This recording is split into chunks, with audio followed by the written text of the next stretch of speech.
We are going to cover the top 3 PvE builds in New World, namely DPS, Healer and Tank. Starting off with the DPS, which is going to be the Spear and the Great Axe. Why the Spear and the Great Axe? Well, the Spear applies a lot of weakens in range, and if you have a weaken on a target, let's quickly go here to the Spear. As you can see, if you apply a weaken to the target, the outgoing damage from the target will be reduced, and if you apply a rend with the spear, the target will take more damage. So this is why the spear is really good. It will reduce the enemy's damage while also allowing you to do more damage with the spear. And why do we play the Great Axe with the spear? Well, the Great Axe is really good for clumping. As you can see, it has a gravity well, an enfeebling maelstrom and a reap. These are all tools used for clumping mobs. So you will clump the mobs with your Great Axe and do damage with your spear to the mobs. This will allow you a really fast clear time, and your group will clear the dungeon or PvE raid much faster with these two weapons. Sometimes you're going to have to exchange your Great Axe for a hatchet, just because you're going to need a throwing hatchet, because some bosses requires range. So whenever you have to range a boss, just go with the throwing hatchet loadout. How does a throwing hatchet loadout look like? If you go to New World build and you want a hatchet loadout, you can go here to DPS, go to hatchet, and here you will find a nice little hatchet throw tree. Here's the hatchet build out with Keen, Berserk, Vicious and Keen. And here's the hatchet throw out tree that you can use. Go check it out, newworldbuilds.com, but let's continue with our building series. So the perks we're going to take on the armor is basically going to be the Ace of Crystals armor. I've talked about it in another video. I'll link it here if you want to go and look. But here's all the perks you can see. The main perks we're going to take is Enchanted Ward, Health and Refreshing. But there's some armor pieces like this armor piece, for example, with Fortifying Perforate, Leeching Cyclone. Those are the two perks that we're going to require on the armor to make this build effective.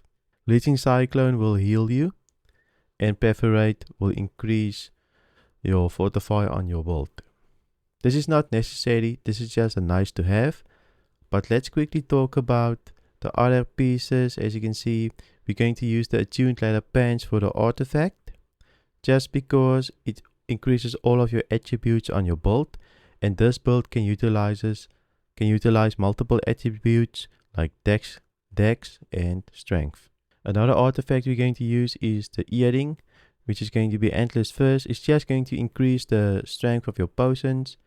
And here you can see the perks we're going to use on the Earring, which is going to be Empowering Toast, Fortifying Toast, and Refreshing Toast. Everything is going to magnify the way your potions are used. The ring we're going to use is called Soul Pollen.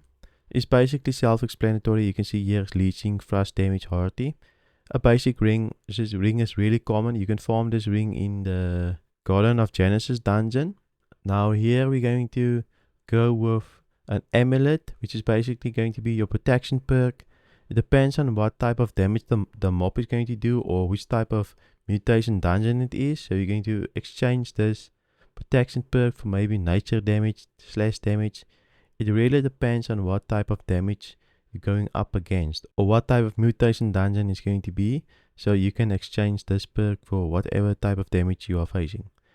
And the last perk we're going to use, Empowered. Your empowers will last longer. And of course, health. I'll link this build down below so you can just follow it. For the weapons, it's really important to have Enfeebling Skewer on your spear, Rogue and Keenly Empowered. All damage perk, the gems are going to be diamonds, because you're basically going to be full health most of the time. It's only the tank that is supposed to be taking damage. With the Great Axe, you're going to have Enfeebling Maelstrom, Thwarting Strike and Keen. Remember, you have grit when you use Enfeebling Maelstrom, so Thwarting Strikes is a really good perk for the Great Axe. Other words, you will just switch back to your spear. You're not going to really do damage with your Great Axe. The Heart Rune, you can go what you want. I just chose Brutal Heart Rune of Detonate, just because I like to do more damage while damaging. Here you can see the skill trees of the weapons. I chose basically Perforate, Fleeing Skewer or Skewer, and Cyclone. The same with the Great Axe, I used Reap, Maelstrom, and Gravity Well. Just copy this, read over it. I'm not going to go over everything, this is just a general guide. Here's all the consumables: pot, regen potion, mana potion if you need it. Maybe you have something on your ring, it will allow you to use this. And just the basics of the consumables. Here you can see all the summary of the build. We have 4 refreshing, 4 enchanted, 4 health. This is basically it. The attribute is going to be mostly strength. Unfortunately, we have magnify on the build, so we are over capped on strength. But basically fill the whole strength bar and fill the whole dex bar. Here you're just going to put a little bit on int, a little bit of attributes on int, just so we can reach this first threshold. So we can increase our backstab and random crits by 5% damage increase. And con, you can go as much con as you need to. Maybe you want 50 con, maybe you want 100. It depends on your playstyle and how you play. You can choose how much con, but I wouldn't recommend going over 100. Now let's quickly move on to the healer build. I like the healer build and the tank build because whenever you do a dungeon, you basically make extra money. So each day you can make 1,000 gold just from playing healer or tank. So make sure you actually have a healer build and a tank build. The roles are not that hard to actually do, just do it. So here's the healer build. Maybe I should just go over the summary for you first. We have 4 refreshing, 5 enchanted ward, and 4 health. That will increase our health. Here's the basics of everything. Let's go over the attributes. We're going to be int and focus. Mostly focus, but intelligence we're also going to use because we're going to use the void gauntlet and lifestaff on this build. Let's start off with the weapons. The Hoplite lifestaff. Here that we have. The perks that we want on the lifestaff is Blessed, Fortifying Sacred Ground, and Refreshing Move. Refreshing Move is very important because the lifestaff requires a lot of cooldown reduction. So the more you can spam your abilities, the better for the lifestaff. And we're also going to use the Void Gauntlet with the Voracious Blade on it, which is going to, and also Keen and Vicious. The Void Gauntlet, you always want to go with a crit heavy build. So how is the rotation going to look? You're going to pop your heals, you're going to then switch over to your Void Gauntlet, help the DPS damage, and then you're good. And then you switch back to your lifestaff once your heals have expired, and then back to your Void Gauntlet. So that the healer doesn't just sit and heal, they also do damage. Let's quickly go over all of the builds here. What perks would you want on your armor? You want Keen Beacon and Mending Protection. That's basically the only 2 perks that you require on this build for it to work. The rest of the armor you can go health and enchanted and refreshing. The artifact we're going to use is Nimble Coat, just because it also reduces your cooldowns by 8% extra. This is a really good piece to reduce all of your cooldowns. And the rest of the armor perks you can see here, which is basically enchanted and refreshing, health and refreshing and so forth. But the only 2 perks, as I mentioned, that you require for this build is Mending Protection and Keen Beacon.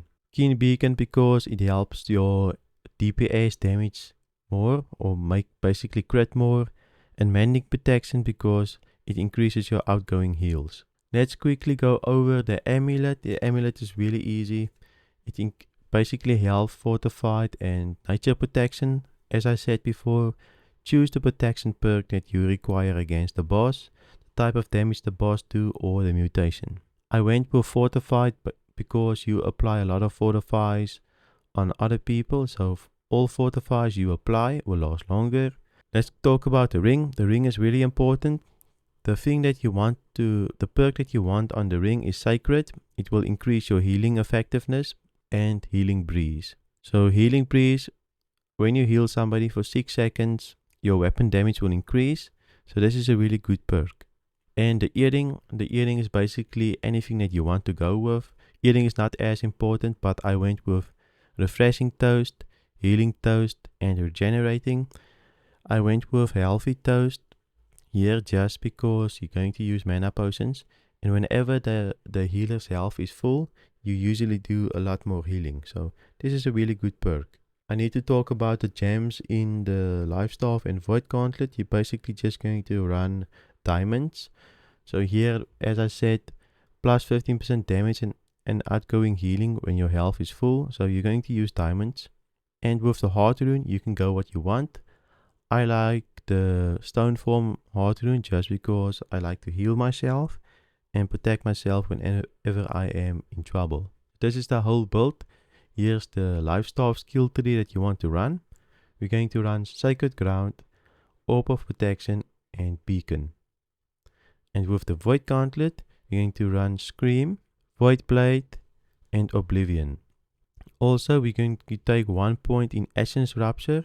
So whenever you do a boss and there's no mobs to clump with Scream, you're going to switch out Scream with Essence Rupture. So whenever you do a single boss where there's no extra mobs to Scream, you're just going to switch out to Essence Rupture. I hope that makes sense. And here's basically the attributes again, as you can see, focus and intelligence. With the Constitution, as I said, you can go as much as you need to, but don't go over 100. Now let's go to the tank. It's a really important role. It's usually the leadership role, so you guide the raid, the dungeon.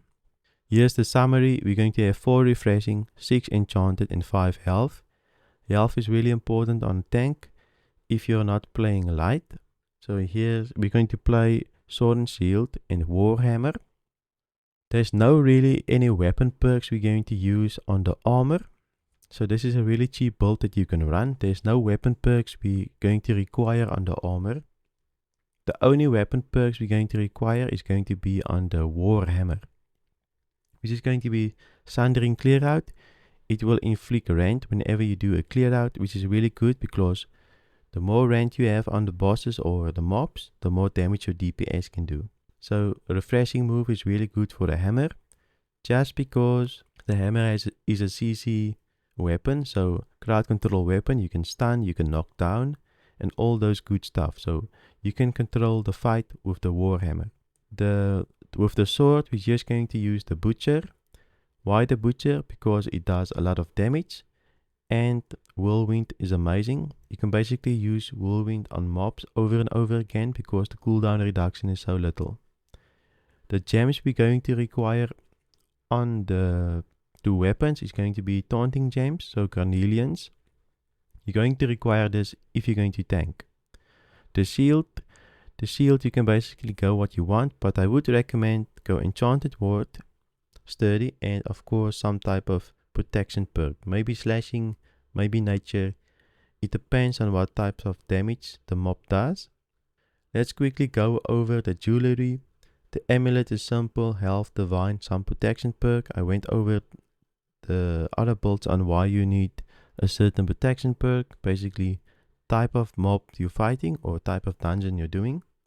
Blood Drinker is a really good perk for tanks. Since you have a lot of life stealing potential with Blood Drinker, it will just help you heal that little extra damage you're taking. So, Blood Drinker, please go and farm this artifact if you're tanking. Now with the earring, this is important. With the earring, you will need the spice. It will give you more threat whenever you run this earring. And regenerating and healthy toast is just nice to have. I like to go healthy toast on my earring because I do use mana pots with my tank just to top up my health that little bit and not have to use a potion to heal myself. So go healthy toast if you desire, but if you don't like to play with a mana pot, choose whatever you want. And with the armor, I said we're going to run basically health, enchanted, and refreshing. I like the Void Blade armor piece as an artifact because we're going to increase our armor by 20%. This is a really good artifact. So it's not a requirement, but it will make your life way easier. You can go and look at the build yourself. I will link it down in the description below as well. Here's our build for the sword and shield. You can just copy these pages.